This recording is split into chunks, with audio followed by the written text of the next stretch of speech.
que están conectadas hoy con nosotros a esta hora como de almuerzo, pero bien, gracias por estar aquí.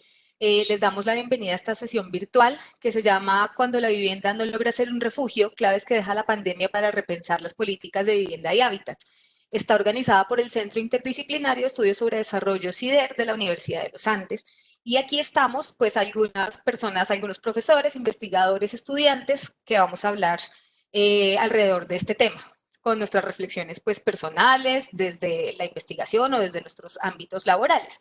Esta actividad hace parte del ciclo de charlas virtuales organizadas desde la maestría en planificación urbana y regional y la línea de investigación en planificación, gobernanza y desarrollo territorial del CIDER, de la Universidad de los Andes. Ahí en la imagen que ustedes tienen de fondo está el contacto. Bueno, por el chat les vamos a mandar el contacto para que quienes estén interesados en recibir información sobre los programas de posgrado o sobre las líneas de investigación del centro nos puedan escribir al correo siderinformacion@uniandes.edu.co o a una línea de WhatsApp que les vamos a poner en el chat. Antes de iniciar, les recordamos que podrán escribir sus preguntas o comentarios a través del chat durante la actividad y al final abriremos un espacio para responderles. Gracias a todos los que nos acompañan en esta hora desde diferentes regiones, ciudades, países de Colombia y de América Latina.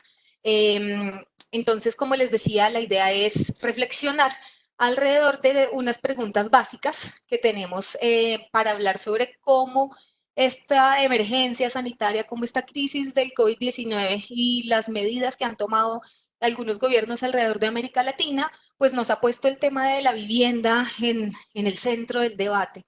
Y ha sido también la oportunidad de volver a introducir muchos elementos que hemos tenido un poco olvidados, un poco relegados en las políticas de vivienda, en las iniciativas de hábitat y que además tienen ciertas implicaciones a veces muy fuertes en términos de las posibilidades y de las limitaciones para ejercer la ciudadanía de distintos grupos y personas en las ciudades de América Latina específicamente.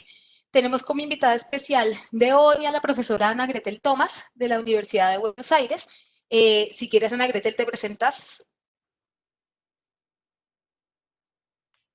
Sí, bueno, buenos días, ¿se oye bien? Buenas tardes a todos, mejor dicho. Muchas gracias a Adriana por la invitación. Bueno, yo soy antropóloga, investigadora del CONICET y profesora de la Universidad de Buenos Aires. ¿Puedo ya comenzar con la exposición? No, vamos a hacer una ronda nada más de conocernos, como para que las personas que están sepan quiénes estamos aquí y luego sí hacemos los comentarios alrededor de las Perfecto. preguntas. Gracias, Ana Gretel. Tenemos también tenemos a varios estudiantes de los distintos programas del CIDER. Empecemos por Lina González. Dale, preséntate. Hola, buenos días, buenas tardes. Mi nombre es Lina González. Yo soy estudiante de la maestría en estudios interdisciplinarios de desarrollo y llevo varios años trabajando en la Central en planificación. Gracias, Lina. ¿Quién más está ahí? Clara Gómez. Bueno, buenas tardes a todos, mucho gusto. Soy Clara Gómez, también soy estudiante del CIDIR en la maestría de estudios interdisciplinarios sobre desarrollo, profesional en gestión y desarrollo urbanos y pues también con mucho interés sobre temas de vivienda e informalidad urbana. Gracias, Clara. Está con nosotros también Camila Cortés.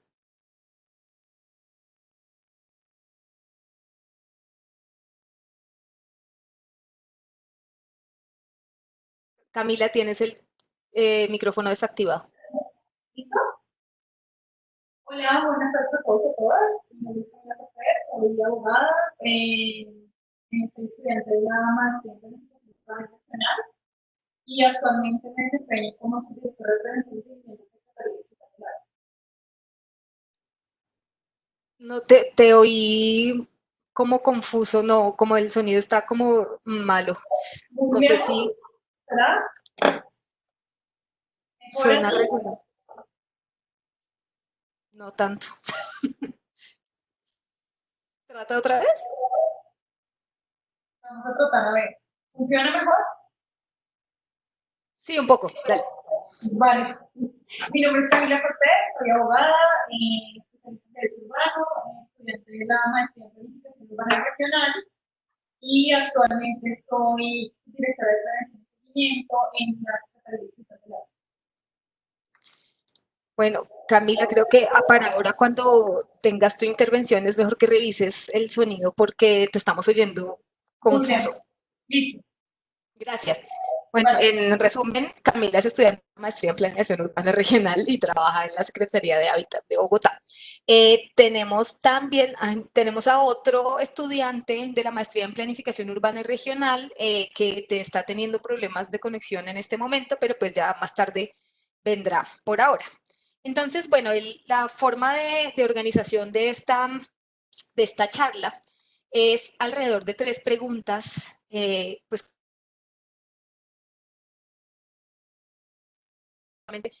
a través digamos, de vivir estos días de cuarentena, de reflexionar, de revisar intervenciones políticas, pues nos parece que que es importante reflexionar sobre ellas. Y las preguntas están ahí de fondo, si las están viendo en la imagen. Son 3. Una es de qué maneras la emergencia ha revelado las desigualdades en condiciones residenciales, específicamente en asentamientos de origen informal, aunque no solamente, como ya vamos a hablar. ¿Qué respuestas de política han ofrecido distintos países y ciudades en América Latina? Aquí, digamos, la idea es reflexionar acerca de cómo en algunos gobiernos locales o nacionales pues se toman medidas muy de atención a la emergencia, pero también cómo esto ha servido para trazar como nuevos caminos, y a eso se refiere la tercera pregunta, y es qué aspectos estructurales se deben reorientar en las políticas de vivienda y hábitat para lograr acceso efectivo al derecho a la ciudad y a la vivienda. Entonces, en ese sentido, yo nada más voy a esbozar unos primeros elementos de la primera pregunta, en relación con la primera pregunta, y después ya las demás participantes y panelistas de hoy pues van a aportar a distintas preguntas según los ámbitos en los que trabajan o según su experiencia de investigación. Esto surgió, digamos, al principio de la medida de aislamiento obligatorio que se tomó en el gobierno nacional de Colombia. Esto ya estamos hablando de hace 2 meses, un poquito menos de 2 meses, empezamos con el aislamiento. Entonces, pues digamos que una primera preocupación es cómo digamos, orden, que es un poco también a nivel global, de quédate en casa, impacta diferente a distintas personas, a distintos contextos residenciales.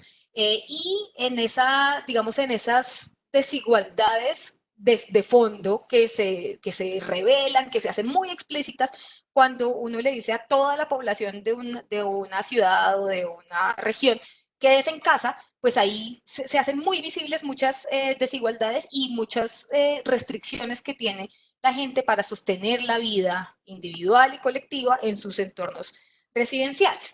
En resumen, pues quedarse en casa no es tan fácil para todo el mundo. Sí, hay diferencias de género, por ejemplo, está todo el tema de las labores de cuidado,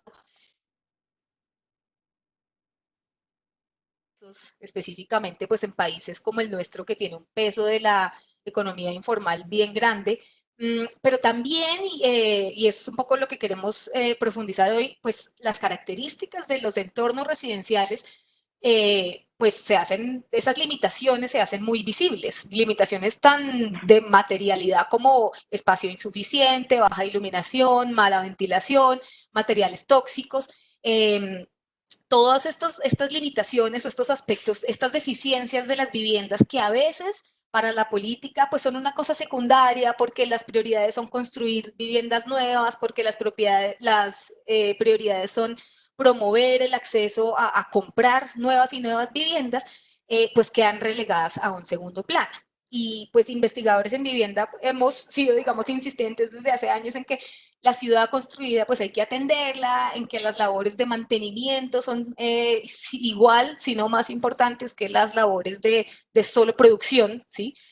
Pero sobre todo además que la vivienda en estas últimas décadas pues ha vivido pues en el ámbito global y con impactos diferenciados en distintas regiones, un proceso de mercantilización, en algunas regiones ya más de financiarización, en las que la vivienda, tanto para gobiernos como para sectores, digamos, de inmobiliarios, incluso también para los hogares, termina teniendo un papel de inversión, un papel de mercancía que prima a veces sobre las decisiones residenciales y que deja esta noción de la vivienda como un hogar pues en un segundo plano.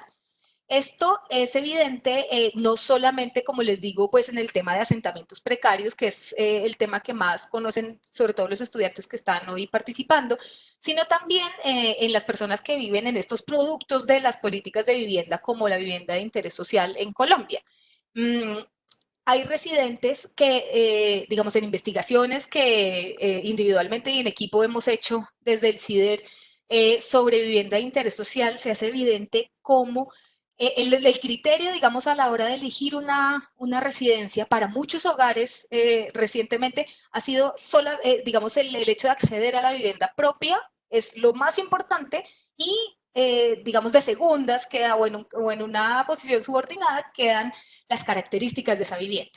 Muchas personas que viven en esas grandes ciudadelas de vivienda de interés social, en las periferias de Bogotá, por ejemplo, o en los municipios vecinos, ven ese acceso al sueño de la vivienda propia como un paso, digamos, de salir adelante en la vida.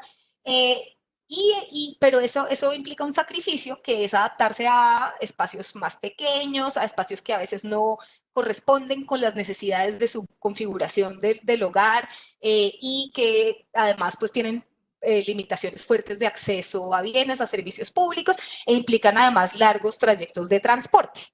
En entrevistas con estas personas, muchas veces estos hogares son conscientes de estas limitaciones, pero asumen esas limitaciones, asumen ese sacrificio por el hecho de acceder a la vivienda propia. Entonces, una situación, una coyuntura como esta, donde las personas pues se ven forzadas a permanecer más de 2 meses dentro de sus viviendas, pues lo que va a hacer es que esas limitaciones que en un momento fueron secundarias, pues se hacen mucho más, digamos, urgentes y mucho más visibles. Y ya, digamos, la vivienda no es un sitio al que uno simplemente va a dormir y con la esperanza de que en algún momento se valorice, uno pueda venderla e irse a vivir a un sitio mejor, como es la lógica de muchos hogares que viven en viviendas de interés social, de acuerdo pues con lo que me han contado, con lo que he investigado. Y pasa a ser como esa esfera o ese ámbito donde toca habitar, ¿sí? Y ese habitar pues tiene muchas limitaciones. Entonces, ese es un punto pues que quisiera poner en el debate y es que a veces nosotros restringimos las discusiones sobre vivienda adecuada solamente al mercado informal del suelo y de la vivienda, ¿sí? Y vivienda inadecuada, siento yo que es algo que puede pasar tanto en lo formal como en lo informal y que de hecho no hay en la vida de la gente esas divisiones entre una cosa u otra, a veces no son tan estrictas, donde hay personas viviendo en vivienda formal, hay trabajo informal y lo mismo pues en los barrios informales. Entonces, pues eso era como para contextualizar un poco por qué nos animamos a hacer esta discusión. Por otro lado, las medidas que toman los gobiernos para proteger la salud de la gente tienen ciertas implicaciones también de limitación de libertades individuales, por ejemplo, a nosotros nos llegó esta emergencia después de haber tenido unas movilizaciones sociales muy grandes relacionadas con el paro nacional, pasó lo mismo en otros sitios de América Latina, entonces pues esto como que le cambia a uno todo el entorno y pues está el peligro también de que esto sea como una puerta que se abre para limitar esas formas de movilización y de ejercer la ciudadanía y de eso nos va a hablar más en detalle Ana Gretel ahora en unos minutos. Entonces, bueno, dejo las preguntas planteadas, señalando nada más que también quisiéramos pensar pues más allá de la coyuntura, ¿sí? Como dice la tercera pregunta, quisiéramos ver cómo estas cosas que son de hoy, de unos meses, no sabemos hasta cuándo, pero pues eventualmente no estaremos en esta crisis, pero cómo esta crisis se puede convertir pues en ese espacio de debate para reorientar, para volver a valorizar cosas que son y que siempre han sido muy importantes en política de vivienda, pero que como por inercia de las políticas también de América Latina, pues se han dejado siempre en un segundo plano. Y particularmente, pues en Bogotá estamos en un momento de formulación del plan de desarrollo, vamos a enfrentarnos a un proceso de revisión del plan de ordenamiento territorial, entonces pues todas estas discusiones pueden alimentar esas acciones de planificación a futuro. Como para la segunda pregunta, yo voy a dejar acá todo de una vez señalado para no interrumpir a los demás participantes. Simplemente señalar que en América Latina los gobiernos, pues todos han reaccionado de una u otra manera a la crisis. Ha habido, digamos, medidas de atención inmediata, como alojamientos temporales, ayudas alimentarias, descuentos en servicios públicos, digamos, impedir las desconexiones de servicios públicos por no pago. De eso nos van a hablar algunos de nuestros panelistas. Ha habido medidas más en materia de crédito hipotecario, como moratorias a las cuotas de crédito hipotecario en algunos países, periodos de gracia para pagos o diversas facilidades de pago. Tenemos que en Jamaica, en Perú, en El Salvador, están en marcha ahora estos aplazamientos de los pagos en México también, en Colombia. Y también hay unas medidas en materia de arrendamiento o de pagos de alquiler, que acá también hay otra línea de discusión, y es suspensión de desalojos, por ejemplo, en Argentina, en Cuba, en Panamá, Costa Rica y Colombia, que yo sepa, suspensión o aplazamiento de pagos de cuotas de arrendamiento en Nicaragua, en Bolivia, y algunas facilidades complementarias pues, a los contratos de alquiler. Acá hay una dificultad adicional y es que a diferencia de otros países, como en España, por ejemplo, donde el mercado del alquiler está, digamos, dominado por unas grandes corporaciones, lo que se llaman los fondos buitre, que alquilan masivamente y se lucran, digamos, de esos alquileres. En estos contextos es más viable y más legítimo hacer estas concesiones a los arrendatarios. En Colombia particularmente, no conozco el detalle de otros países, tenemos un mercado del arrendamiento donde hay gente que también vive de esas cuotas de arrendamiento, donde hay unas personas en el mercado informal que subdividen, que alquilan un piso y pues que esa es su principal fuente de ingresos. Entonces, esas medidas que protegen al arrendatario acá también pues pueden tener un impacto que es, digamos, que está afectando a población que también está en condiciones precarias. Entonces, no es tan fácil, digamos, copiar las reacciones o las medidas ante la crisis de otros países y por eso es una discusión muy arraigada pues en cada contexto para generar medidas que sean de verdad pues articuladas a esos contextos. Yo creo que dejo por aquí, nada más introduje las 3 preguntas. La idea es que ahora seguimos con Ana Gretel, que nos va a hablar, Ana Gretel Tomás, profesora de la Universidad de Buenos Aires, como ya se presentó, pero para quienes llegaron un poco más tarde a conectarse. De Argentina. Gracias, Ana Gretel, y adelante. Bueno, buenas tardes, muchas gracias Adriana nuevamente. Sí, en primer lugar quería comentar que desde la antropología, que es mi disciplina, y en especial desde la antropología de la salud, suele decirse que algunas enfermedades actúan como grandes metáforas de las sociedades en las que emergen y de sus contradicciones. Y este es el caso del COVID, ¿no es cierto?, del coronavirus, y además suele decirse desde la antropología que algunas enfermedades funcionan también como hechos sociales totales en el sentido de que involucran dimensiones políticas, económicas, sociales, ecológicas y culturales, y esta es también el caso de la actual pandemia del COVID, ¿no es cierto? No voy a detallar todas las repercusiones porque sería imposible, pero sí señalar que en el plano geopolítico esta pandemia nos está dando cuenta, en primer lugar, de la debilidad del proceso de globalización, ¿no? El cierre de fronteras, pero también la imposibilidad de los países de la Unión Europea, incluso de los países latinoamericanos, en el caso de la Unión Europea, bueno, el mercado europeo, en el caso del Mercosur, de coordinar políticas de unificar criterios para enfrentar la pandemia al punto que hemos llegado al cierre de fronteras y demás.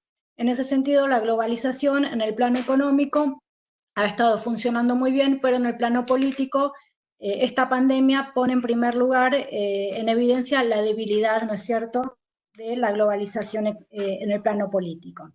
Y por otra parte, confinamiento o aislamiento, en Argentina se lo llama el aislamiento social preventivo y obligatorio, nos remite un poco al plano de la biopolítica, ¿no?, de lo que Foucault llamaba la biopolítica, y yo creo que constituye de algún modo el experimento más grande a mayor escala de biopolítica de los últimos tiempos. Y esto nos lleva a su vez al plano que yo trabajo, que es la antropología de la ciudadanía. Desde mi punto de vista, esta obligación de cumplir con el confinamiento en nuestro hogar se sustenta en una redefinición o en una reformulación muy profunda de las obligaciones y de los derechos que tenemos como ciudadanos. ¿Sí? En primer lugar, es sumamente claro que surgen nuevas responsabilidades o nuevos deberes, como esta obligación de quedarse en casa, esta obligación de no salir, no circular, y en caso de que lo hagamos, circular solamente ciertos días, pares, impares, según el número de documento, utilizar el barbijo, cumplir con las medidas de distanciamiento, y esto va acompañado de una hipertrofia, una ampliación de los mecanismos de control, de vigilancia, de seguridad, ¿sí? El control de las salidas y entradas a nuestro hogar, el control de nuestra temperatura corporal si tenemos que pasar por una estación, por algún espacio público importante, ¿sí? El control de nuestros contactos personales. Es decir, que hay un costado o una dimensión bastante punitivista en todos estos mecanismos que se ponen en marcha para controlar que se cumplan estos nuevos deberes, estas nuevas obligaciones que tenemos como ciudadanos o ciudadanas. Y por otra parte, señalar que el confinamiento se basa en un paradigma fuertemente positivista, higienista, pero también liberal burgués, en el sentido de que están pensados estos nuevos deberes, estas nuevas obligaciones, en función de la clase media o de las condiciones de vida, de habitabilidad, de existencia de la clase media o de la clase alta, y no en función de las clases trabajadoras, de los sectores populares más empobrecidos. Sí, después voy a detallar por qué, pero el paradigma a partir del cual se piensa el confinamiento, que surge como medida en Europa, es claramente el de la clase media acomodada, que tiene conexión a internet, que tiene un hogar con ciertas condiciones de habitabilidad que le permiten realizar tareas de teletrabajo, a los niños la educación a distancia y demás, pero no es el caso de gran parte de los sectores de la población de las ciudades latinoamericanas, ¿no?, como Buenos Aires. Entonces, eso sería en el plano de los nuevos deberes y de la nueva retórica o el nuevo lenguaje que surge con respecto a las responsabilidades que tenemos como ciudadanos, y esta retórica a su vez en cierto modo punitivista, que llega casi al límite de criminalizar a las nuevas personas que se van infectando, o a la conducta, o a poner bajo sospecha, bajo un manto de sospecha, la conducta de las nuevas personas que van contrayendo, los nuevos ciudadanos que van contrayendo la enfermedad, ¿no? Entonces, esto por una parte. Y por otra parte, cómo nuestros derechos básicos, los derechos que tenemos como ciudadanos, se restringen, se limitan, entran en un paréntesis. Sí, en este sentido es interesante recordar que el sociólogo Thomas Marshall, británico, él planteaba que en el siglo XIX en Inglaterra se consolidan toda una serie de derechos o de libertades individuales que fueron las libertades que posibilitaron el despegue del sistema capitalista, ¿sí? La libertad de movimiento, de circulación, de desplazarse, de vender la propia fuerza de trabajo, de celebrar contratos, la libertad de expresión, bueno, la libertad de, por supuesto, de producir o de generar riquezas. Son todas esas libertades o derechos individuales los que hoy en día están puestos entre paréntesis, están en suspenso o están fuertemente restringidos en función de la pandemia, ¿no? Entonces me parece interesante porque esto de algún modo pone a los principios básicos del sistema capitalista entre paréntesis o en un parate, o lo ubica en una situación de suspenso, ¿no?, en un paréntesis. Con respecto a, tengamos en cuenta que también el derecho a consumir, que es el derecho quizá más emblemático del sistema capitalista, está también suspendido porque, bueno, no podemos salir más que a comprar lo mínimo para subsistir, comida, y la posibilidad de consumir otros bienes está muy subordinada al sistema de delivery, a la conectividad, al poseer una tarjeta de crédito, así que la capacidad de producir riquezas, de consumir e incluso de trabajar está, digamos, siendo reformulada y restringida, y en función del paradigma, insisto, de la clase media, porque los sectores populares no tienen esa posibilidad de utilizar estos mecanismos de consumo remoto y demás. Por otra parte, me gustaría referirme mínimamente a los derechos políticos, que también han entrado en un paréntesis, porque bueno, en Argentina la tradición de lucha, de movilización callejera, de reclamo en el espacio público es muy fuerte, y este año, por ejemplo, no hemos podido marchar el 24 de marzo para conmemorar a las víctimas del terrorismo de Estado. No hemos logrado que se tratara en el Congreso la ley de interrupción voluntaria del embarazo, que es una reivindicación del feminismo que viene creciendo con mucha fuerza en los últimos años y que otra vez tuvo que ser aplazada. Y recién ahora el Congreso está empezando a sesionar con dificultades, de manera remota, de manera digital, pero con muchas inconvenientes y resistencias y digamos, oportunismo político de parte de la oposición y demás. Bueno, por otra parte también podríamos preguntarnos qué ocurre en este contexto en el que los derechos y las libertades civiles y políticas se restringen, cosa que también, por supuesto, ocurre en Bolivia, que iba a haber elecciones para elegir un nuevo presidente, ocurre en Chile, que iba a haber un plebiscito para discutir la nueva constitución.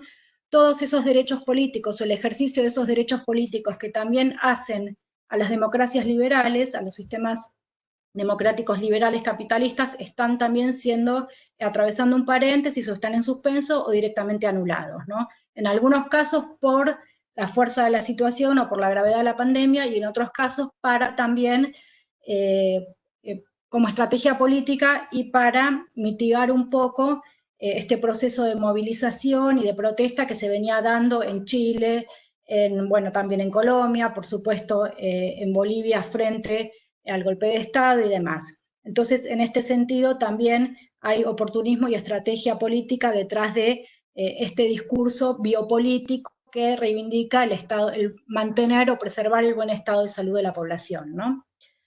Lo que sí también es muy importante y muy sugerente es qué ocurre en el plano de los derechos sociales con esta epidemia.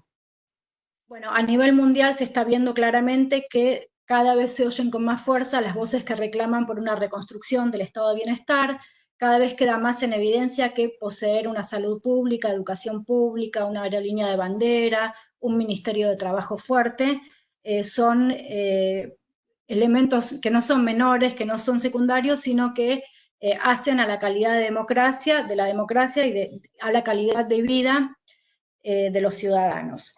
Ahora, en el caso de Argentina y de Buenos Aires, en el marco del confinamiento, se han puesto en marcha mecanismos de seguridad social, algunos de los cuales mencionó Adriana, para que toda la población pueda hacer frente al aislamiento, como por ejemplo la suspensión de los despidos en la pequeña y mediana industria y desalojos.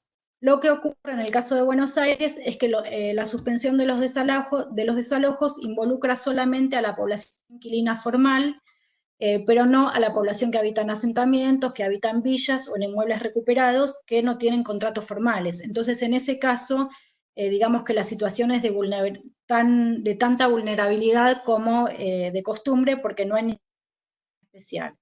Lo mismo en cuanto al no pago de los servicios o el no corte de los servicios. Se supone que esto está garantizado, pero no se sabe si uno no puede pagar porque no está trabajando y no tiene ingresos, cómo van a venir las facturas el mes siguiente, si van a venir con puniciones, si van a venir, y eso está un poco preocupando y está empezando a pasar de que cuando llegan con deuda, no sé, el monto es bastante arbitrario, es discrecional, no está regulado.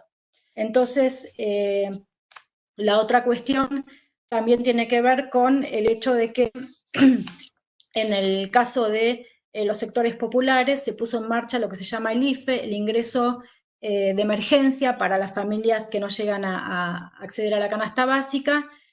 Bueno, en muchos casos lo están cobrando, pero en otros casos hay dificultades por cuestiones que tienen que ver con la situación migratoria o por cuestiones burocráticas que, bueno, se están tratando de superar, pero nuevamente digamos, siempre es más fácil acceder o llegar con políticas públicas a la población registrada, a la población formal, que a los sectores que viven en condiciones de informalidad y que trabajan también o se ganan la subsistencia en la economía popular o en el sector informal. Entonces, si bien hay consenso respecto de la importancia de estas acciones o de estas políticas de seguridad social, también tienen sus limitaciones en este sentido, ¿no? Y yo insisto con que por más que desde el Estado se hayan puesto en marcha mecanismos para mitigar un poco los efectos del aislamiento, como por ejemplo el IFE, el salario de emergencia, o el trabajo remoto, o la educación a distancia, que es otra política pública importante, siguen estando de algún modo diseñadas o planificadas en función de las condiciones de existencia de la clase media, porque, bueno, yo en mi caso trabajo en un inmueble recuperado, en un edificio tomado o recuperado por población que no puede acceder a una vivienda de otra manera, y la mayor parte de las familias no tienen conectividad a internet buena y tampoco tienen computadora, sino simplemente celular, y con el celular los niños no pueden cumplir con la educación a distancia. Hay otra cuestión que tiene que ver con el género, ¿sí? Estas políticas de confinamiento suponen que las mujeres, las profesionales de clase media, podemos trabajar a distancia, podemos ocuparnos del hogar, de asistir a los niños en las tareas de educación a distancia, y bueno, y todo lo que tiene que ver con las tareas de cuidado. Y en realidad esto es complicado, ¿no? Quizá por una cuestión histórica y en función del patriarcado, para los hombres se hace un poco más sencillo, pero en el caso de las mujeres con niños pequeños y demás, y sobre todo las mujeres de sectores populares, es complicado.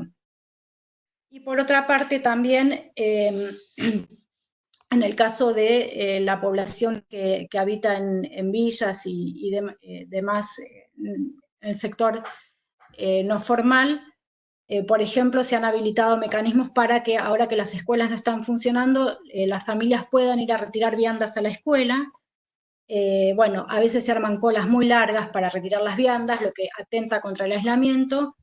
Y por otra parte, bueno, esa vianda es para la comida del niño, pero en el caso de la política puesta en marcha por el gobierno de la Ciudad de Buenos Aires, que no es del mismo signo político que el gobierno nacional, esas viandas son muy escasas, ¿no?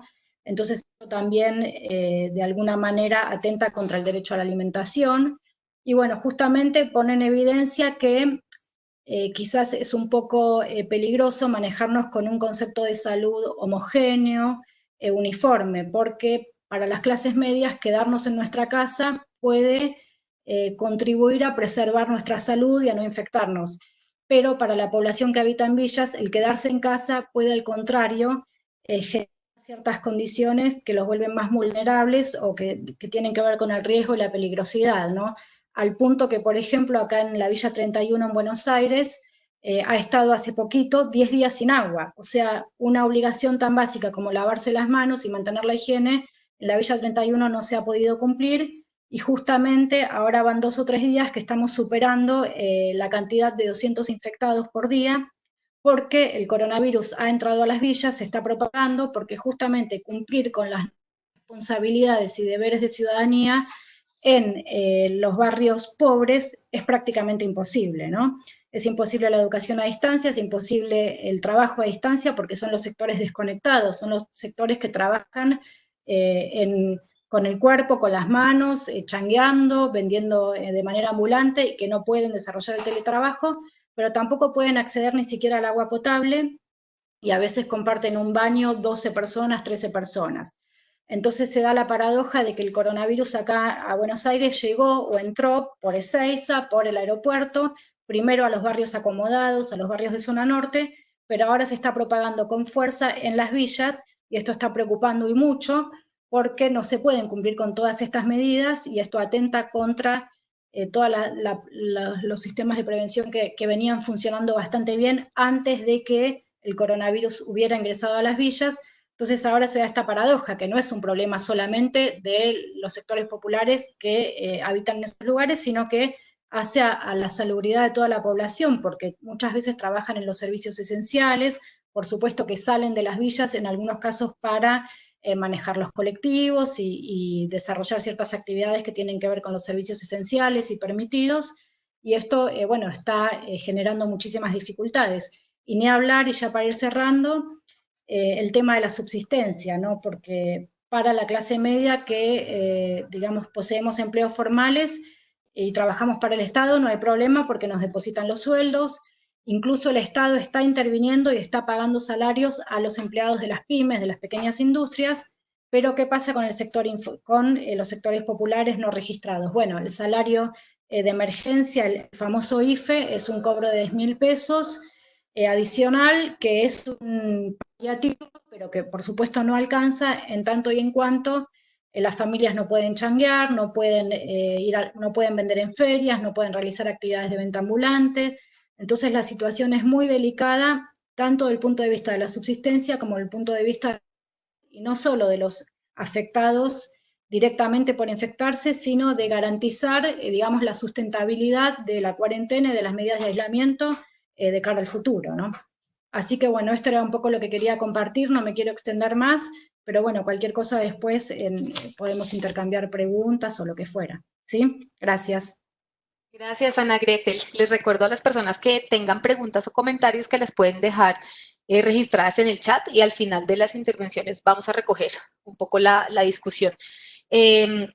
Con lo que nos pone Ana Gretel sobre la mesa, pues es evidente cómo los temas de hábitat, de vivienda, pues no, aunque son temas, digamos, muy de materialidad, están íntimamente ligados con temas de ciudadanía y, digamos, quisiera resaltar que esta coyuntura nos está poniendo a todos de cara a la desigualdad, como, yo creería que como nunca antes, porque nos entra hasta el ámbito doméstico a todas las personas, sea, digamos, cual sea nuestra posición en el espectro de clase, de género, de raza, de región, de nacionalidad. Hay una preocupación además adicional y es cómo esto además afecta diferencialmente a la población migrante. Esto pues podemos detallarlo más adelante, pero cómo los problemas de hábitat son ahora también de salud, cómo las desigualdades pues son algo que toca tomarse en serio y pues eso lo hemos sabido siempre, pero esta emergencia nos lo pone más así como en blanco y negro.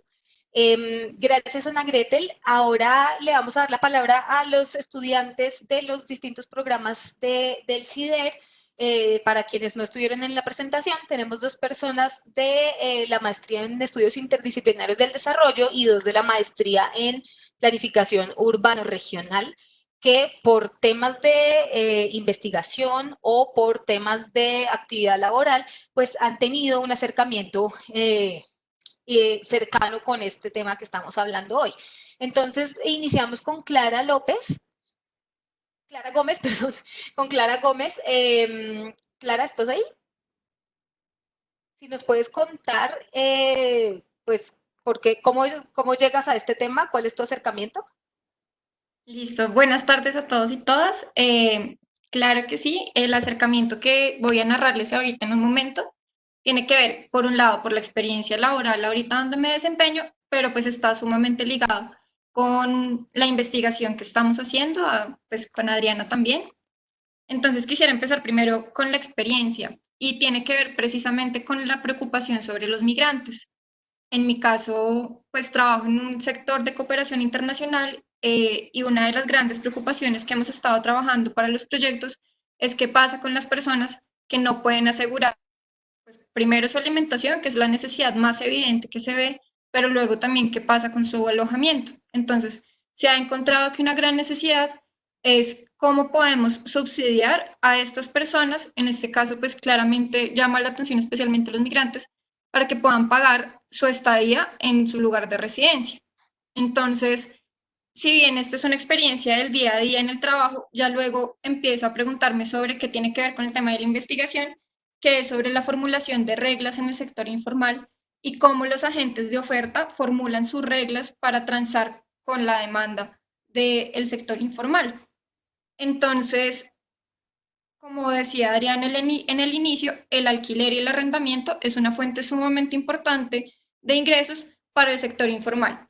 Y si bien la investigación que estamos haciendo con ella tiene que ver con los asentamientos de origen informal, como los barrios que vemos en las periferias, lo que en realidad ha llamado la atención y ha sido más latente no tiene que ver con estas periferias, sino justamente con los centros de la ciudad, y es que está pasando en estos otros sectores de informalidad que pueden ser, por ejemplo, los inquilinatos. Entonces, en este momentico voy a hablarles un poco de qué ha pasado en esta parte y cuáles son las características que nos ponen un reto doble. Un reto de refugio, porque estas personas las están desalojando, y un reto de salud también. Es como, bueno, no las desalojan y pueden habitar en estos lugares, pero se enfrentan a otro riesgo que es el de mayor contagio en caso de que llegue a haber una enfermedad. Entonces, ¿qué ha pasado en los inquilinatos ahorita? Pues tenemos, primero, por parte de la ciudad, en el caso de Bogotá, el decreto 93 del 2020, que nos dice que nadie puede ser desalojado. Pero por otras partes tenemos las noticias donde efectivamente vemos protestas y vemos marchas en sectores como el centro de la ciudad de gente que sí fue desalojada y que no saben a dónde ir o a dónde acudir porque justamente su ingreso, al igual que su residencia, tiene un carácter de paga diario. Yo todos los días me levanto, voy, encuentro mi subsidio o más bien mi sostenimiento diario y con esto no solamente mi alimento, que es, nuevamente reitero, la necesidad más visible como en el primer momento, sino que también habito en un lugar. Y como estos contratos son de carácter diario, pues a quién le importa arrendar por un periodo muy largo si yo sé que puedo tener una demanda diaria. Entonces las reglas que se crean en este entorno tienen que ver con este contrato que, como decía Ana Gretel, no es de carácter formal, sino que deja un poco desprotegido al inquilino y por otro lado también deja sujeta a la demanda el precio del inquilinato. Entonces también es una cuestión de, bueno, si yo tengo quien me pague más o quien por lo menos me pague, pues yo voy a preferir atender a este contrato, pues a este contrato antes de darle prioridad a quien ya está acá y que no me puede pagar. Entonces, esta forma de informalidad también es bastante interesante porque claramente no está cumpliendo el decreto 93 que dice la alcaldía. ¿Qué nos dice la alcaldía entonces ante esta situación? Que además vamos a generar otras medidas como es el subsidio de la arriendo. Entonces, el subsidio al paga diario, el subsidio a quienes no están pudiendo pagar sus arriendos, el subsidio incluso que desde las organizaciones de cooperación estamos dando para que puedan quedarse en donde están. Pero entonces surge otra pregunta. Nuevamente, estamos reaccionando a una situación que es en primera medida, pues, importante, pero a largo plazo nos plantea otra y es qué pasa con el hacinamiento y con la enfermedad. Entonces, puedo resolver el refugio, pero abro otra puerta que es claramente estos lugares de arriendo que también, como decía Adriana, son subdivisiones, son casas de varias habitaciones donde pueden habitar diferentes familias, pues corro el riesgo de no contar con suficientes baños, de no contar con suficientes ventanas, incluso de no contar con suficientes habitaciones para que las personas se encuentren suficientemente separadas para cumplir una cuarentena más o menos parecida a la que presentaban a Gretel, que es pensada para la clase burguesa, sino que por el contrario estamos todos muy juntitos y estamos todos con el riesgo de que si uno se contagia, todos se pueden contagiar. Y eso lo vemos a nivel urbano, por ejemplo, con las medidas que toma la alcaldía al decir vamos a seguir con cuarentena estricta en algunos barrios que son sumamente densamente poblados y además están cerca a sectores de comercio bastante, pues que se llenan bastante todos los fines de semana, como en el caso de Kennedy, pero en el nivel de la vivienda también lo estamos viviendo y también es otro reto que plantea cómo se están configurando estas viviendas y cómo el alquiler informal se está dinamizando y se está moviendo en este momento. Entonces, pues si bien los inquilinatos o estos lugares del centro de Bogotá no son mi tema de interés, sino los asentamientos informales, quisiera traer una lectura de Cravino, que creo que es una de las que más me ha como guiado en todo este proceso y tiene que ver con, bueno, cuáles son los vínculos que tienen los contratos, pues quienes forman los contratos, los arrendatarios y los arrendadores. Y es nuestra mentalidad va a ser de solidaridad, que es algo que podemos ver, por ejemplo, en asentamientos de origen informal, donde todos los vecinos se conocen y pueden tener un tipo de relacionamiento que puede evitar los desalojos o es más mercantilista como lo que estamos viendo y lo que nos han mostrado las noticias, donde efectivamente a mí lo que me importa es que paguen y si no, pues se pueden ir a la seguridad que los proteja. Entonces, pues, ¿cuáles son las alternativas? Las alternativas tienen que ver por ejemplo, algo que nos dice el laboratorio de vivienda, que es articular el mercado del suelo con el mercado de trabajo para encontrar soluciones de más largo plazo, pero pues claramente por ahora lo importante es atender la emergencia y la emergencia es que tengan un lugar donde habitar y que no sean desalojados. Entonces, ¿cuál es la conclusión ante esto? Pues que tenemos un riesgo doble que nos plantea la informalidad, un riesgo de desalojo que nos quita el refugio y un riesgo de contagio en caso de densidades que son muy grandes y pues claramente en viviendas que no cuentan con todos los servicios que permitan una facilidad para hacer llevadera la cuarentena e incluso la enfermedad cuando ya se abra nuevamente toda la ciudad. Y pues seguiremos a ver cómo resulta esta investigación sobre también cómo se plantean las reglas dentro de esta contingencia. Gracias. Muchas gracias, Clara. John Jairo, apareciste. A continuación, John Jairo Trujillo, que está teniendo un poco de problemas de conexión. Esperemos que le aguante para esta intervención. Adelante, John Jairo. Bueno, muy buenas tardes a todos. No sé si me escuchan. Sí. Bueno, yo soy estudiante de la maestría en Planificación Urbana y Regional y mi investigación está orientada a la cuestión de la legalidad e ilegalidad en la producción de espacios urbanos. Digamos que mi intervención yo la quiero centrar en un aspecto muy importante que es el tema del acceso en asentamientos precarios. Obviamente, como se colocaba el contexto en las anteriores intervenciones, hay un mayor grado de vulnerabilidad de los asentamientos informales. ONU Habitat el mes pasado sacó un informe donde decía que las áreas urbanas pobres y más densamente pobladas en el mundo son las más vulnerables al COVID-19. Estamos hablando de más de 1.000 millones de personas en el mundo. Estamos hablando de 1 de cada 4 pobladores urbanos en Latinoamérica. Inclusive más de 2.400 millones de personas que no tienen acceso a agua potable y saneamiento básico en todo el mundo. Entonces, eso sitúa un escenario de máxima vulnerabilidad, además además de los servicios públicos, por ejemplo, todo lo orientado a la deficiencia en la calidad de vivienda, en términos estructurales, pero también en términos de espacio, también todo lo concerniente a informalidad laboral. Digamos que los asentamientos informales, digamos, vive mucha gente que trabaja como vendedores ambulantes en el sector de la construcción, en labores domésticas. Entonces, digamos que ese gran grado de vulnerabilidad que hemos establecido ahora coloca el tema de los servicios públicos como un tema esencial. ¿Qué es lo que se ha hecho en Colombia al respecto? En Colombia el gobierno ha tomado una serie de decisiones en el marco de la declaratoria del estado de emergencia económica y social, pero también ha autorizado a los entes territoriales, entiéndase gobernaciones, departamentos, distritos, gobernaciones, distritos, municipios, para implementar una serie de medidas que es, por ejemplo, asumir total o parcialmente el pago de servicios públicos. Digamos que ahí el ejemplo claro es el tema de Bogotá, donde la alcaldía ha asumido parcialmente el pago de algunos servicios públicos, un subsidio directo, o por ejemplo el tema de mi ciudad, en Neiva, donde se está implementando el tema del mínimo vital de agua potable. Entonces, digamos que todas esas medidas son importantes, pero como se ha dicho hasta ahora en las intervenciones, tiene una gran limitación en asentamientos informales.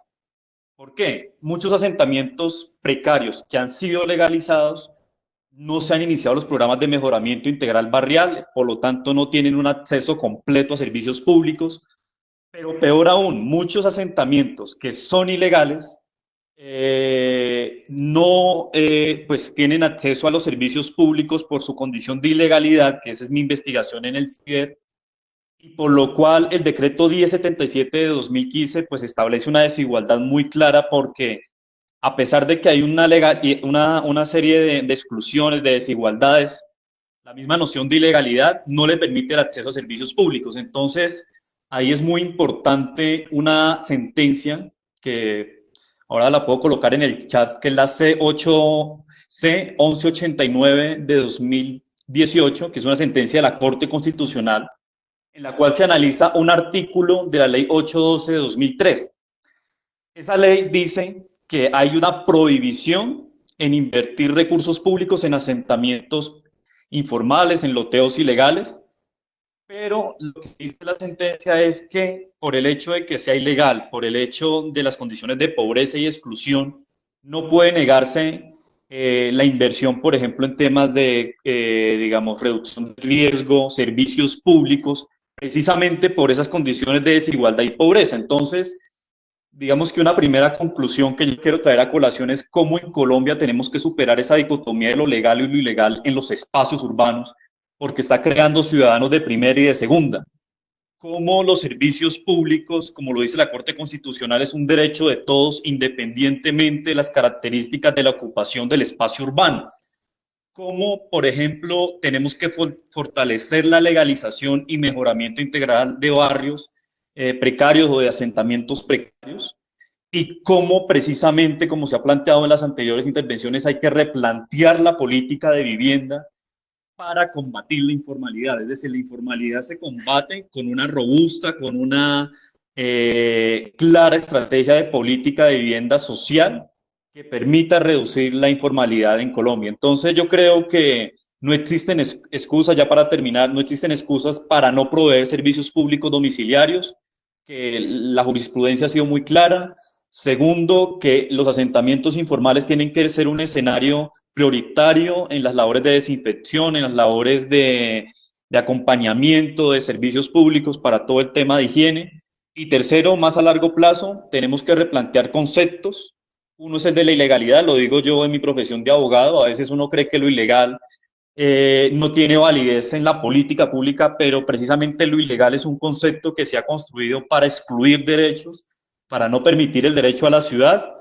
Y digamos que mi investigación está situada en la ciudad de Neiva, en unos asentamientos informales en un río, y cómo la idea es replantear esos conceptos. Muchísimas gracias. Gracias, John Jairo. Creo que con tu intervención y la de Clara nos van quedando más inquietudes sobre esta que artificialmente hemos dividido como la ciudad formal y la ciudad informal. Pues hay muchas cosas que repensar ahí. Continuamos con Camila. Ay, no veo a Camila Cortés conectada. No está, ¿verdad? No, entonces sigamos con Lina González y esperemos que Camila se reconecte después para terminar. Dale, Lina. Bueno, listo. Buenas tardes. Para los que no estuvieron en el momento de la presentación, entonces mi nombre es Lina González, yo soy estudiante de estudios interdisciplinarios de desarrollo y llevo un tiempo trabajando en legalización de barrios, planificación de asentamientos de origen informal y evaluando políticas de vivienda. Entonces, pues en este momento, esta situación nos presenta una coyuntura bien relevante para los que estamos trabajando en estos temas.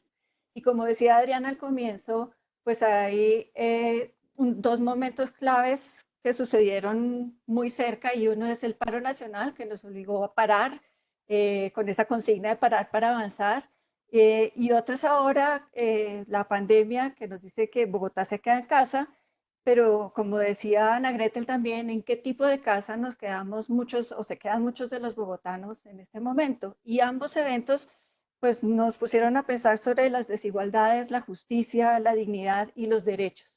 Y pues en este momento parece oportuno hablar precisamente sobre el derecho a la ciudad y la justicia en la vivienda.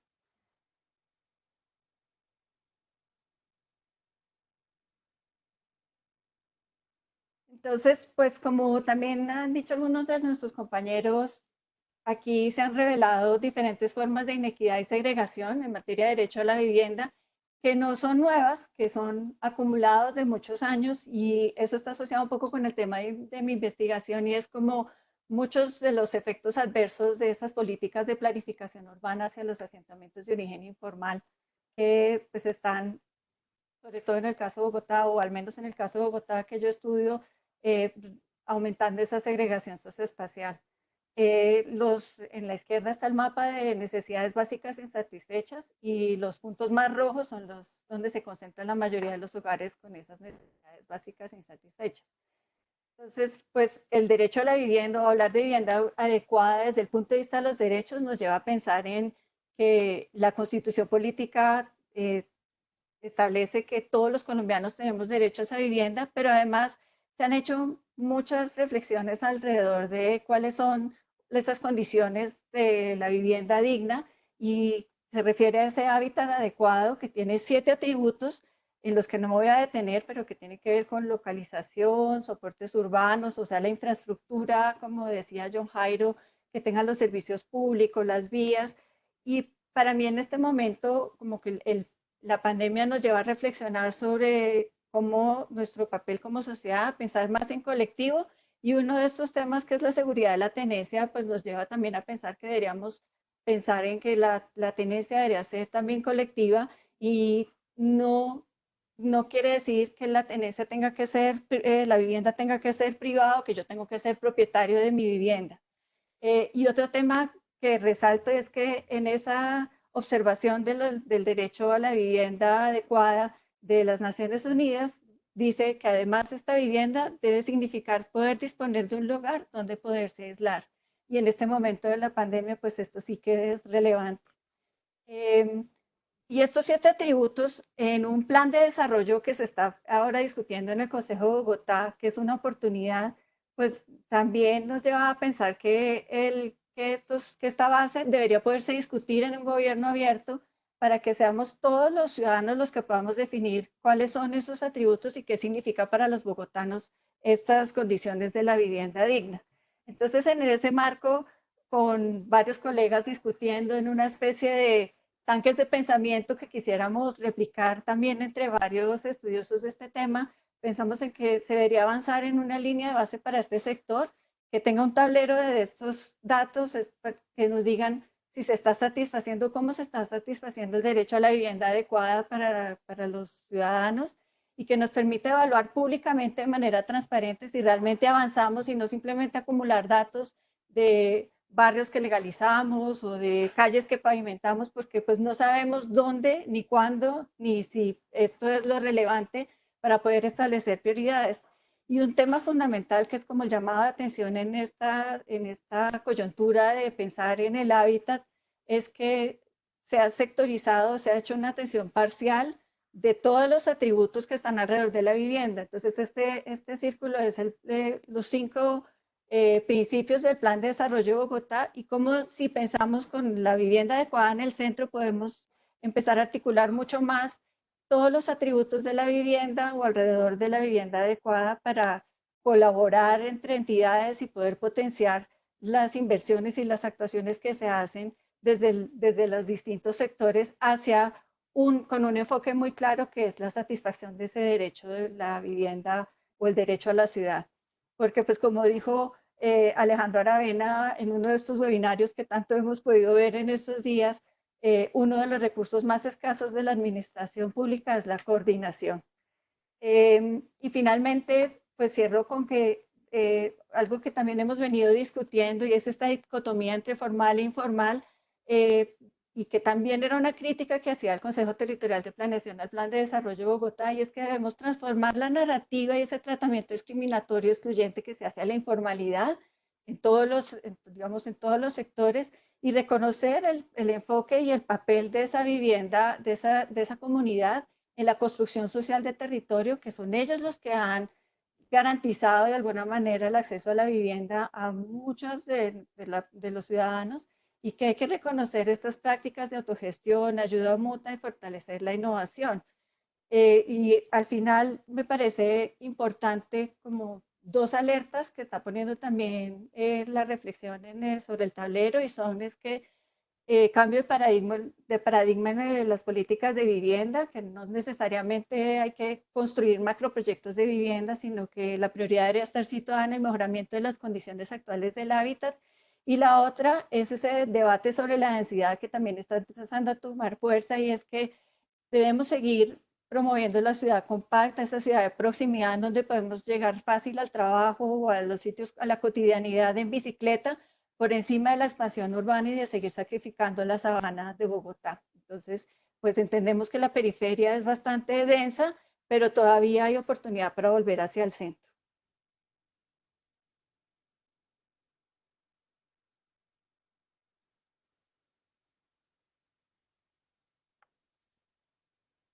Gracias, Lina. Ahí sí, ese último tema que pones es álgido y porque además esta necesidad de aislamiento y todo esto pues ha dado vía también a argumentos contra la densidad y contra pues la aglomeración, ¿no?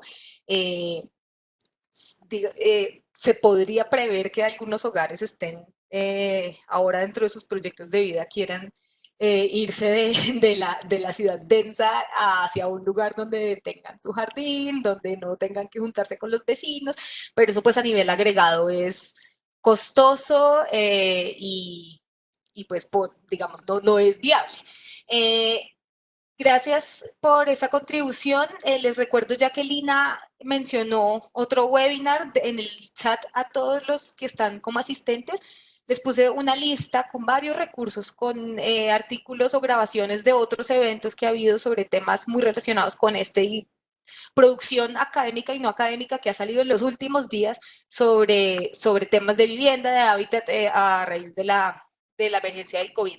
Bueno, nuestra última panelista es Camila Cortés, que ya está acá conectada.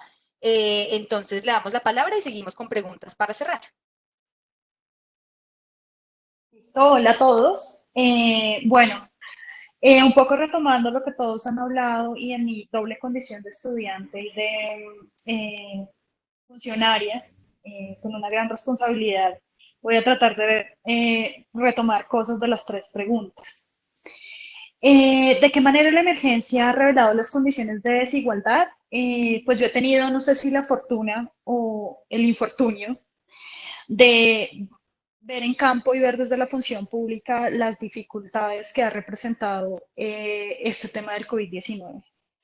En asentamientos informales, en la respuesta legal y jurídica a todas las problemáticas asociadas a los temas de vivienda y de hábitat, ha revelado un gran nivel de informalidad.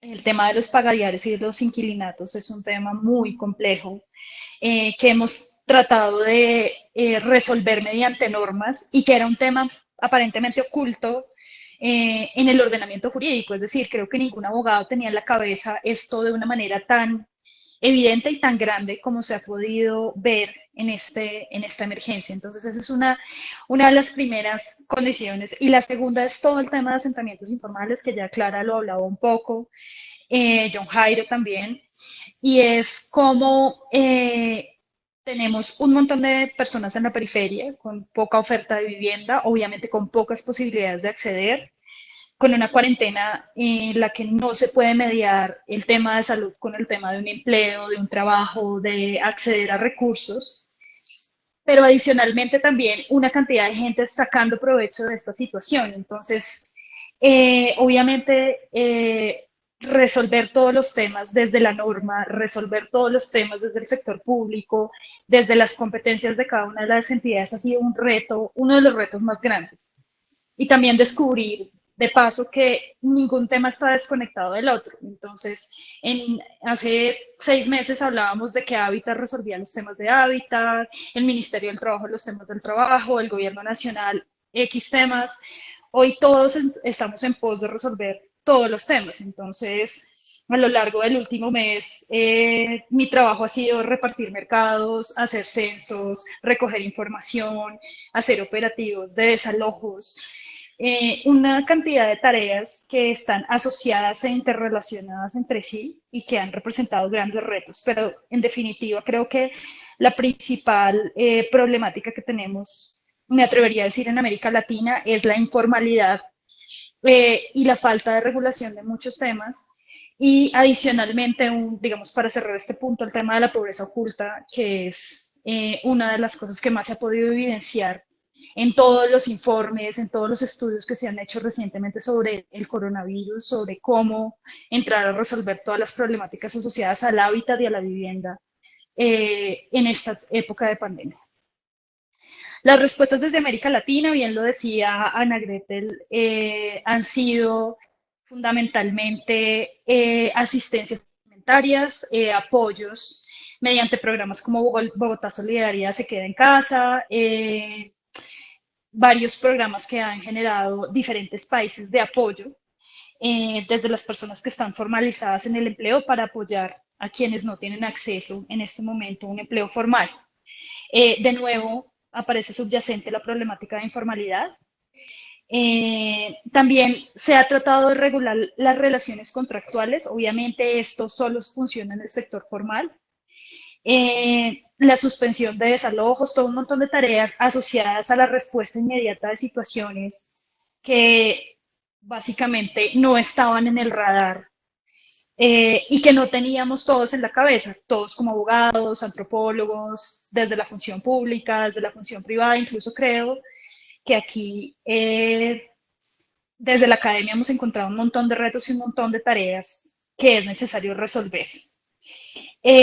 Adicionalmente, uno de los elementos más importantes desde el punto de vista de vivienda, específicamente en el tema nuevamente de vivienda formal, es la digitalización de los trámites. Hemos tenido que enfrentarnos a que somos un continente desconectado en su gran mayoría. El porcentaje de desconexión al servicio de Internet en América Latina es alto en relación con el resto del mundo y hemos tenido que abrir nuevos canales de comunicación, flexibilizar las tareas y un poco también flexibilizar todos los índices y todas las mediciones a las cuales estábamos acostumbrados. Entonces esto va de ese discurso un poco de reinvención en el que estamos tan metidos últimamente todos. Y pues América Latina, digamos, de alguna manera intuitiva, porque no hay un continente muy parecido a nosotros. Entonces hemos tratado intuitivamente de seguir algunas cosas de lo que ha hecho España. Colombia ha estado abanderando cosas. Digamos que todo ha sido un trabajo muy intuitivo.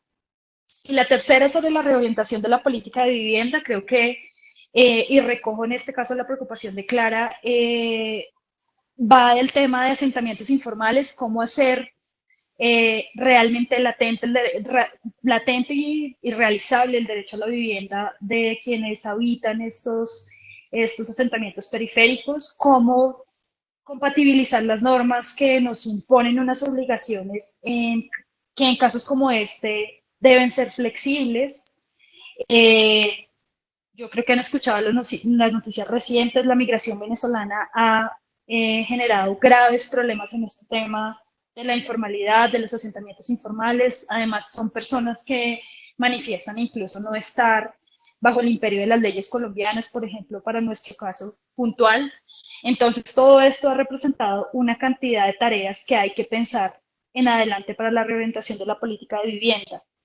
Y poder hablar entre todos los actores, porque más allá de la solidaridad que tanto hemos exhibido, algunos también hay otras conductas que son un poco difíciles de manejar de parte de, no solo de los funcionarios del Estado, sino desde la respuesta legal e incluso desde otros tipos o canales de respuesta. Entonces creo que los retos son muchos. Creo que hacer realidad el derecho a la ciudad en estas condiciones trae muchas más aristas que solamente pensarlo desde el tema de la vivienda o del hábitat.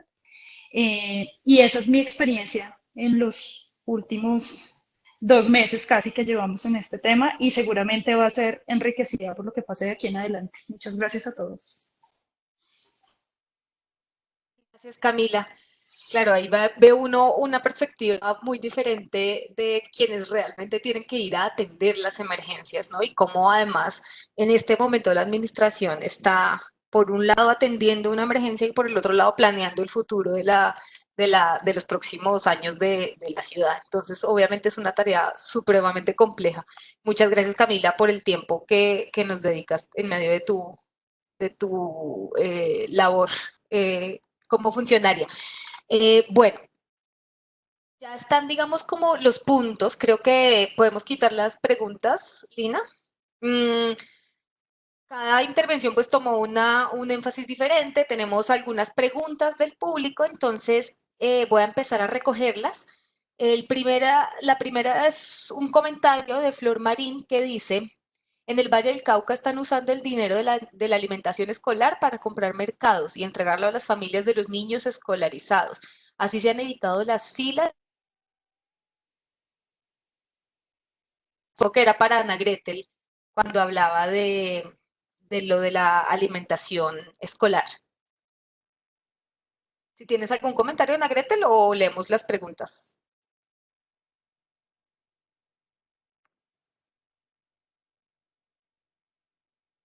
Bueno, sigamos con las preguntas y ya redondeamos. Una pregunta de Ángela Franco dice, ¿qué circunstancias o aspectos derivados de la pandemia piensan que deben ser tenidos en cuenta para mejorar la políticas actuales de mejoramiento integral del hábitat. ¿Quién quiere contestar? Digamos específicamente con mejoramiento integral.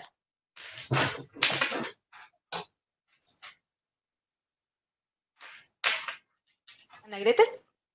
Sí, ¿me podrías repetir la primera pregunta? Porque justo se cortó un segundito. Ya, no, no era una pregunta, sino era, estaba Flor Marín informando, pues contándonos que en el Valle del Cauca, acá en Colombia, están usando el dinero de la alimentación escolar para comprar mercados y entregarlos a las familias de los niños escolarizados. Y así se han evitado las filas y los riesgos de contagio por el consumo de comidas elaboradas. Claro, bueno, esto tiene que ver con las contradicciones, ¿no? Porque las intenciones pueden ser muy buenas, las de habilitar viandas, las políticas de seguridad social pueden ser bien intencionadas, pero en los barrios populares terminan generando efectos adversos, ¿no? Entonces, bueno, por un lado recogen la vianda, pero por ahí en las filas se terminan contagiando o se exponen a posibles contagios. Y bueno, esto es un poco las otras contradicciones que se está viendo muy fuerte en los barrios populares, tiene que ver con el tema justamente de la violencia de género, ¿no? El permanecer en el hogar hizo que muchos índices bajaran, como por ejemplo los siniestros y demás, pero la violencia de género ha aumentado o se mantuvo. Y bueno, todas estas complejidades que tiene el cumplir con estas medidas en los barrios populares, por eso planteamos que qué difícil que es manejarnos con políticas o con conceptos uniformes, ¿no? Hay muchísimas cuestiones que hacen que políticas que quizás son bien intencionadas terminen generando efectos adversos porque las condiciones de vida son muy variadas, ¿no? Claro, gracias, Ana Gretel. La siguiente pregunta es específicamente qué aspectos derivados de la pandemia piensan que deben ser tenidos en cuenta para mejorar las condiciones, las políticas actuales de mejoramiento integral del hábitat. Ahí, pues antes de darle la palabra no sé quién quiere contestar, Lina. eh, yo solamente meto un dato, pues algo que me parece importante y es que digamos, en Bogotá en las últimas décadas nos hemos centrado mucho en lo que pasa de las paredes para afuera de las viviendas y en, digamos que ha habido avances en mejoramiento de barrios, en infraestructura, en las vías, el espacio público, incluso pues en esto de las fachadas, de las casas. Yo siento que esta pandemia lo que nos vuelve a llamar es hacia adentro de la casa, ¿sí? O sea, los aspectos incluso estructurales, que no es fácil hacer mejoramiento estructural en las viviendas, sin embargo, veo que en el plan de desarrollo de esta administración está como una apuesta clara en ese sentido, a fomentar y propiciar el mejoramiento estructural de las viviendas. Creo que eso es algo que, pues, que hay que trabajar más allá de, digamos, cosas más cosméticas. Siento eso, pero Lina, que es la especialista en el tema de mejoramiento integral, nos dirá. Bueno, no, yo, eh, especialista, no sé, pero yo pienso que sí hay una cantidad de ayudas y de mecanismos y de instrumentos que se están aplicando con la emergencia que nos dan claves para qué podríamos o qué deberíamos seguir haciendo después de la emergencia y que esta emergencia sea como una oportunidad para convertir parte de los asuntos como el mínimo vital, garantizar el acceso a los servicios públicos como parte de lo que debería entrar a ser en la política de vivienda. Y pues yo, a diferencia de lo que tú dices, no creo que sea solo de la casa para adentro, porque si viste los atributos de la vivienda, son la vivienda adecuada, pues claro, es importante el reforzamiento estructural, garantizar que esa vivienda cumpla condiciones mínimas de habitabilidad, pero más aún que esté bien localizada, que realmente las personas puedan suplir los gastos que implican esa vivienda, digamos, todo el contexto. Pero también dentro de la emergencia hay otro tema clave que Camila resaltó y es que no es un problema por sectores, que no es que cada sector de educación o integración social o cada sector o vía se encargue de una cosa, sino que esto nos llama a trabajar en colectivo, a trabajar más articulados y a enfocarnos en esos territorios que esta pandemia nos ha ayudado a identificar como los más vulnerables, a priorizar. Entonces, son muchas cosas de la emergencia que nos ayudan a definir qué acciones debería tener la política de vivienda. Y si lo encadeno con otra pregunta que hay por allí sobre la densidad, y es que preguntan que cuáles son los barrios más densos de Bogotá y cuál es el problema de la densidad. Realmente los barrios de Bogotá más densos están hacia el sur, en Kennedy, en Bosa, algo en Ciudad Bolívar, pero el problema no es tanto la densidad, la cantidad de personas que hay en ese territorio, sino la falta de infraestructura o capacidad de soporte de ese territorio para ese montón de personas. Entonces, no es tanto que haya muchas personas, sino que la ciudad no le está dando a esas personas lo público que se necesita para que la vivienda sea adecuada. Gracias, Lina. Sí, digamos que ahí, evacuando ya la pregunta que había sobre densidad, también estoy de acuerdo con eso y es que a veces uno analizar las cosas bajo un número, digamos, esto de personas por hectárea, pues oscurece un montón de atributos que toca tener en cuenta. Entonces, completamente de acuerdo que no es cuánta gente hay, sino pues en qué condiciones están viviendo. Hay una pregunta para Clara que dice, es de María Angélica Prada y dice, en tu investigación, ¿qué otras reglas informales has encontrado en las relaciones de arrendamiento de los pagadiarios o del arrendamiento en general de los asentamientos informales, además de las del precio y el pago que ya mencionaste? ¿Quieres contestar, Clara? Sí, señora. Entonces, en esta investigación, por ahora no he salido a campo aún para hacer justamente esta indagación, sino que se ha trabajado sobre qué es una regla y cuál es la taxonomía de la regla, que hay una cosa bastante interesante y es cuál es la relación entre la gente que formula la regla y su cambio de situación. Entonces, por ejemplo, cuando el comprador deja de ser parte de la demanda buscando suelo y pasa a ser ya alguien que tiene una propiedad en el asentamiento con todas las restricciones que propiedad tiene en cuanto a estos asentamientos, pues tiene otra lógica y puede empezar a emitir las reglas. Entonces, lo que sí conozco es de investigaciones anteriores donde veíamos reglas que tenían que ver, por ejemplo, con uso de servicios públicos. Entonces, hasta qué hora se podían tener los televisores prendidos o las luces prendidas, que tenían que ver con las fechas de pago, las penalidades de pago, que tenían que ver también con a quién le arriendo. Entonces, prefiero familias o prefiero mujeres u hombres solteros. Pero entonces, estas reglas que encontramos en investigaciones pasadas, pues es algo que tengo que salir a verificar una vez también acabe el COVID y podamos hacer el trabajo de campo, pues por lo menos acabe esta cuarentena y ratificar cuáles son. Gracias, Clara. Hay un par de comentarios que quisiera recoger y es un punto que no habíamos tratado tan explícitamente, pero es fundamental. Y es que Andrés Arias nos dice, actualmente existen varios movimientos sociales en asentamientos informales, especialmente San Cristóbal Sur y el Alto Fucha, quienes solicitan y plantean soluciones alternativas a los problemas generados por esta pandemia.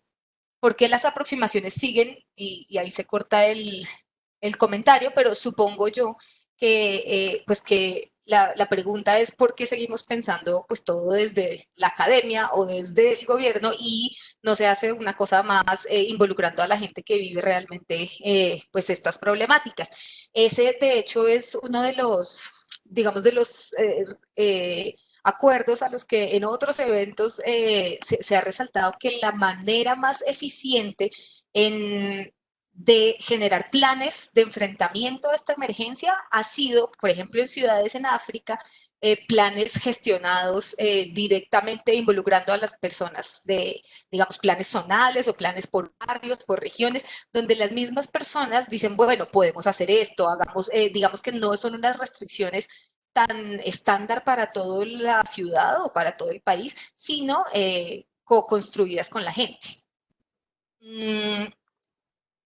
Voy a seguir con otro que es como del mismo tema. Julián Alberto Díaz dice, buenas tardes, hago parte de una asociación de vivienda hogar digno en Popayán. Logramos luego de un proceso de movilización un acuerdo entre gobernación, alcaldía y Ministerio de Vivienda. Tenemos algunos retos frente a actual política de vivienda.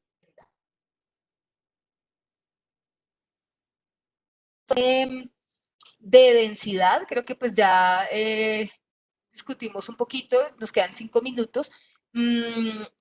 Otra pregunta dice, en el contexto de Luis Barrera, en el contexto de crisis y emergencia sanitaria en el que se ha profundizado y agravado las desigualdades producto de las políticas neoliberales implementadas en entornos urbanos latinoamericanos, es posible replantearse las condiciones de la vivienda y se corta también, supongo, de la vivienda digna o de la vivienda, no sé. Si alguien quiere hacer algún comentario al respecto mientras yo miro otras preguntas, ¿cómo enfrentar este tema de la vivienda digna en este contexto económico de mercantilización, financiarización de la vivienda, etcétera? Yo quería hacer un comentario. Dale, John Jairo. Esto respecto, digamos, a esas experiencias donde se tiene en cuenta, digamos, a la gente en la construcción de la política pública, de pronto en Neiva hay una experiencia significativa que apenas está como dando algunos resultados, y es que allá se creó una política pública de asentamientos informales para la ciudad, que fue el Acuerdo 028 de 2016 del Consejo de Neiva, y establecía una instancia de coordinación que era la Comisión Intersectorial de Asentamientos Informales. Y en esa comisión tenían participación pues el gobierno municipal, pero también unos líderes de asentamientos informales. Ese instrumento jurídico se creó, la idea era pues avanzar en un tema de banco de tierras o banco inmobiliario, como que la gente participara, pero digamos que el gran problema es que, bueno, se crea el instrumento, la norma jurídica para que la gente participe, pero en últimas termina es dependiendo de la, digamos, de la voluntad del gobernante de turno y de la forma de presión que pueda hacer la gente. Entonces, creo que es importante crear instrumentos no solamente a nivel nacional, sino locales, normas locales, que permitan fortalecer esa presión en que la gente participe en la construcción de los planes en este tema de informalidad urbana. El Neiva puede ser un buen ejemplo. Gracias, John Jairo. Creo que para cerrar, que ya nos quedan 3 minutos, leo la última pregunta. Si se quedaron algunas en el tintero, me disculpo, pero aquí en la sección de preguntas hay una que creo que de pronto Camila nos puede contestar con más exactitud, y es ¿qué medidas se han movilizado en favor de las personas que no cuentan con una vivienda y que pueden ser un foco de contagio del COVID-19, como lo son los habitantes de calle? De pronto, si Camila nos cuenta lo que han hecho en Bogotá, y tal vez si Ana Gretel sabe de qué han hecho en Buenos Aires. Sí, no, en Buenos Aires ninguna política específica, se los invita a ir a los paradores y bueno, es un gran déficit y un punto controvertido, ¿no? Porque política activa específica no, pero bueno, acá el gobierno de la ciudad de Buenos Aires es del mismo signo político que el gobierno macrista, el PRO, que en materia de política social hace, digamos, agua y tiene una política claramente gentrificadora de la ciudad. Entonces no es de sorprender que no haya mecanismos para asistir activos y reales para asistir a la población vulnerable. Justamente la política inmobiliaria del gobierno de la ciudad va en la línea contraria, de favorecer la especulación, la apropiación especulativa y de gentrificar y expulsar a los sectores populares. Y el COVID no está haciendo otra cosa más que reforzar esas políticas, ¿no? O esa postura. Gracias, Ana Grete. Camila, ¿quisieras decir algo sobre lo que ha pasado en Bogotá con eso?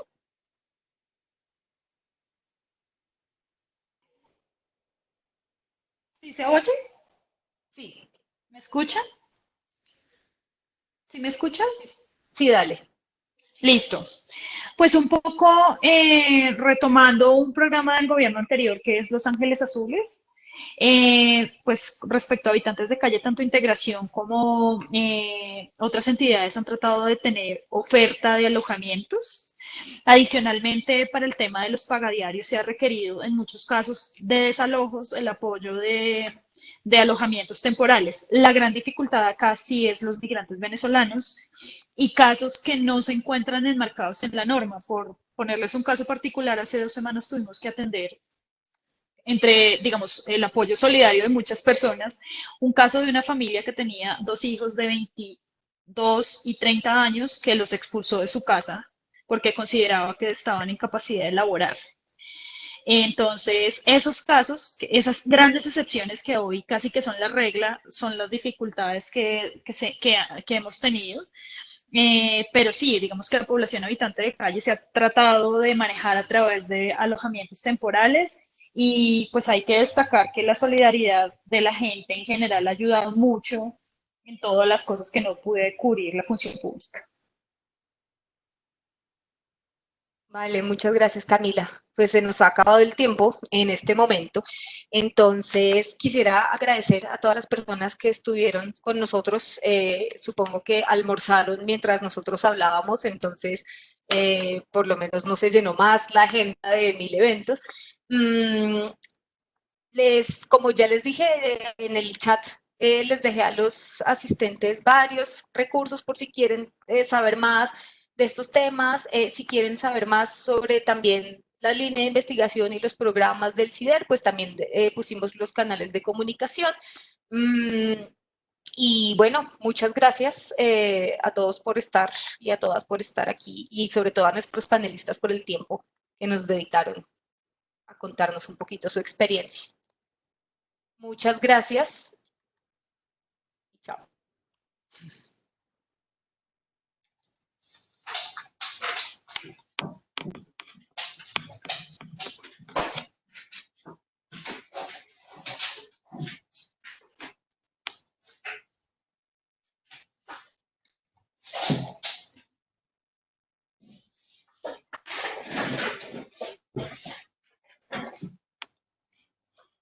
Ya está, Maya. Yo no sabía si saludarla, Adriana, o no, pero por ahí la voy a saludar. Ahora vamos.